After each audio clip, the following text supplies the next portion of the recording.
Had a good winter, really dug into it, and I was looking forward to the season for sure.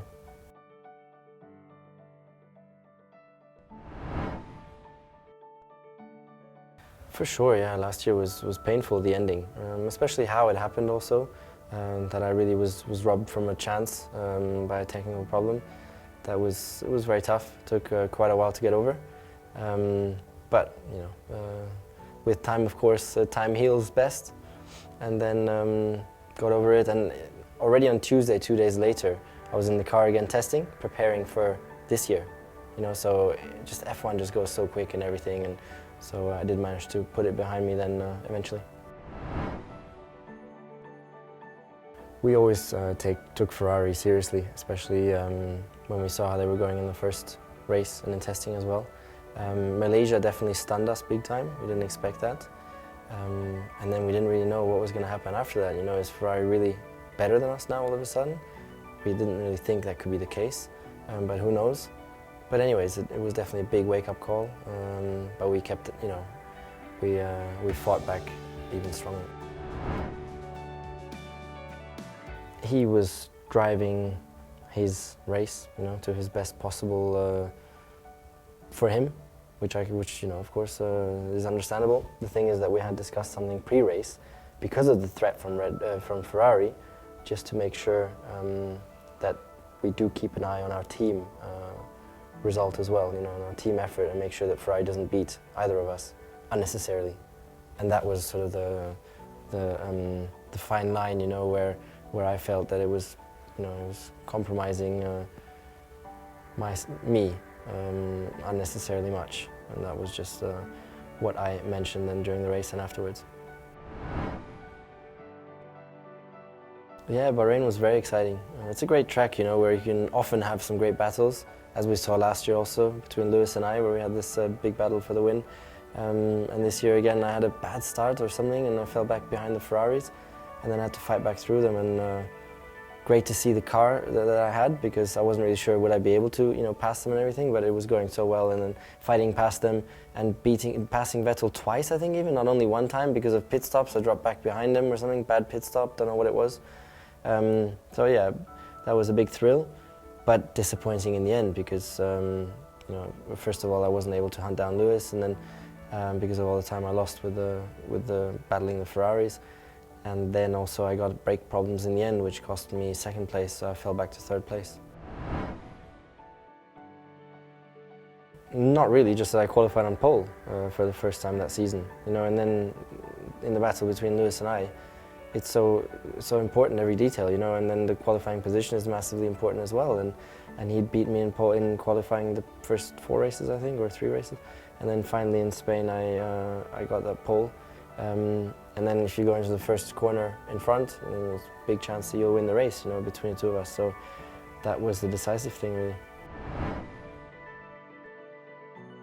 It does mean something, yes. I'm not so much into all those statistics and everything, but yeah, a hat-trick in Monaco. Again, because it's my home, you know, it's my home, it's the toughest race in the world, well, in the F1 world. The most prestigious, the most historic, and a hat-trick there, yeah, that's awesome for sure. Yeah, it was a great start, yeah, really worked out well. Great battle for turn 1, turn 2 and turn 3, where we were side by side into all 3 of them. And that was the crucial thing for the win. And then we had really good pace also in the race, which I was happy about. Silverstone, we both had a disastrous start, so both Williams went past, or won anyway. So that was a bit strange. And then, yeah, battling through, Lewis got in front because of the pit stops, and I got a bit stuck behind one of them. And then though I was going awesomely, once the rain came, a great feeling in the car. You know, I found some grip that the others somehow didn't have, and so I was pushing on. And then just in the lap where I was coming to get Lewis, it started to rain more, and he made the right call to come in, and I stayed out 1 lap longer. I didn't have a choice anyways. I had to do that, and then by the time I got to the last corner before the pit entry, it was flooded. So in that last corner, I lost 4 seconds or 5 seconds, and that gave him enough to then be in front on the inters, and that was it. Yeah, it's a tough, definitely a very tough experience, which I've never had in that sense before. You know, to lose one of our colleagues. Yeah, it's very tough. And then to go back to the racetrack, get back in the car, go again, you know, and try and stop thinking about all those things. It's difficult, but over the years I've really learned to, you know, when I close the visor, blend everything else out.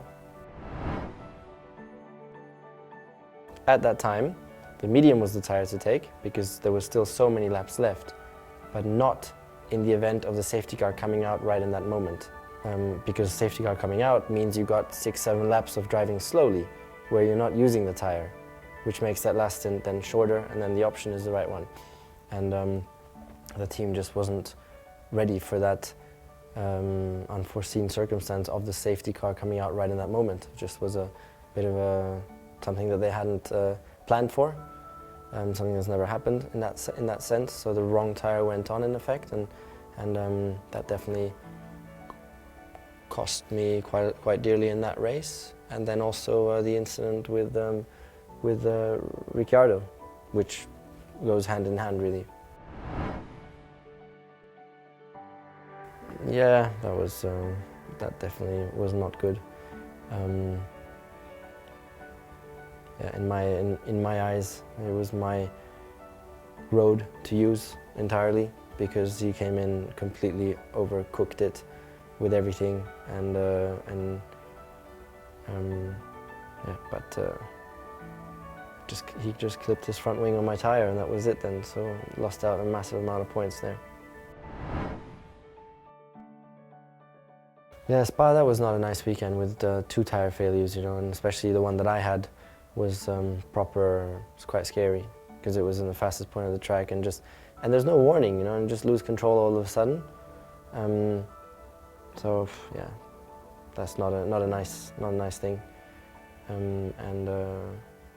After that, Pirelli then looked into it, and they have made some changes and progress since, which is important.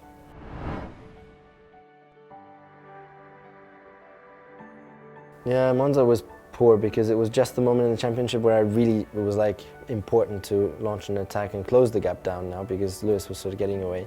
And then everything came together in Monza with the new engine that I just put in. Got a problem due to a chassis component breaking and putting water into the engine. So I had to go back to the old engine, and that had less power, which is really the worst thing possible for Monza. So I qualified further back, much further back actually, and then broke down in the race as well. So just completely, you know, complete loss of a weekend there. So just, yeah, going in the wrong direction. So we've done a great job since in understanding it. We don't understand everything, but we've really made progress, and that's important. And I'm really glad to see that, and they did a fantastic job, which is why we bounced back so strongly afterwards. But it was an unbelievable weekend that in qualifying we were 1.5 seconds slower all of a sudden. Although we've been dominating all season, you know, in qualifying. Unbelievable. So, you know, we're so shocked. We had no clue what's going on. Unreal. Yeah, and then the race also just not quick enough, you know. And then Lewis had the bad luck, which I had in Monza, but I wasn't able to make the most of it because it just wasn't quick enough. So I had to was following all those other cars and finished 4th, you know. So that I wasn't able to make up much points on Lewis, unfortunately, that weekend. So that was not great. Yeah, as I said, I just thought it was it was one step too far, too much. You know, already Suzuka was close, but fine. But then Austin was one step too much in his approach to it, you know, and what he was thinking when he decided to drive into me. That was just not good.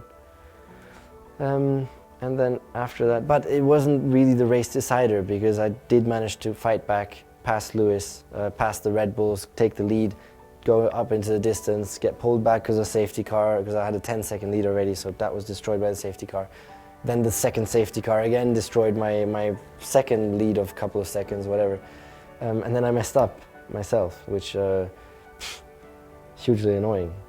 Yeah, not good. don't like doing that. And especially in a way that I really have never done before, and I couldn't really find an explanation for it. Found an explanation later. It was, anyways, whatever the explanation, still my fault, you know. So that was not a good day. And then to lose Lewis celebrating the championship as well on that day, in that, you know, not fun. Not really. No, I'm really thinking about these races. I'm focused in the moment. I want to win because it's just great to win the races. Of course, it's not the ultimate goal, but it's always still great to win. Yeah, it's enjoyable to win races, you know. And with the Silver Arrow, going to these last races, going to Mexico, I wanted to win. It was just it's great, and I'm racing to win, you know. And so I have that motivation, and I'm happy that it worked out in Mexico. That was fantastic. Lewis did a great job, so you know he deserves to win the championship. And why did it finish earlier, and why did he win it? He was more consistent during the year, so he was a very, very consistent year with everything. He didn't have any problems except for one DNF, you know. And I had, and he was also qualifying. He did a better job than last year. You know, he was up to that point where he won the championship. It was like, I don't know, 12-2 or 12-3 or something. You know, he just always got that pole position, and that makes such a big difference in our battle. And so that was not great, because that was actually my strength last year. It's so strange that it then changes around, you know, to try and understand it and everything. Now, you know, it's been going much better. Unfortunately, I don't exactly know why, so that's not great. But it's going better, so I'm pleased with that, and just need to try and keep it going and get to a higher level in qualifying again, where I was at last year. Because I need to, you know, every puzzle, all the parts need to fit together to beat Lewis. And if I'm always qualifying second or behind him, then it's going to make it very difficult, as it did this year. I'll continue to push, of course, because I have, half of me is a Finn, and in Finland it's the Finnish sisu, which is always the fighting spirit all the way.